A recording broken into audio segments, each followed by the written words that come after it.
Ever tried to hold in a sneeze in a quiet place?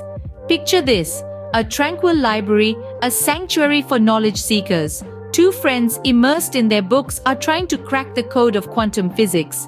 But then, an unexpected twist occurs. One of them feels a tickle in their nose. It's the dreaded precursor to a sneeze.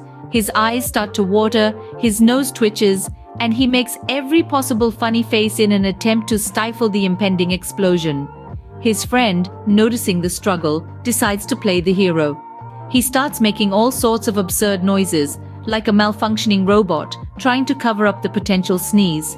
The sound of a goat, a creaking door, a hiccup, you name it, he mimics it. Suddenly, a stern look from the librarian freezes them both. The library, once filled with the soft rustling of pages and hushed whispers, falls into an eerie silence. The tension is palpable, you could cut it with a knife. Just as the suspense reaches its peak, our sneeze-suppressing friend can't hold it in any longer. But instead of the expected loud sneeze, out comes a sneeze so tiny and squeaky, it would put a mouse to shame. The absurdity of the situation is too much for them to handle.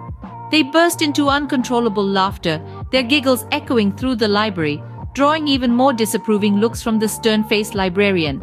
So what's the score? Quiet studying, 0. Sneaky sneezes, 1. So much for a quiet study session. Who knew sneezes could be so sneaky and studying so hilarious?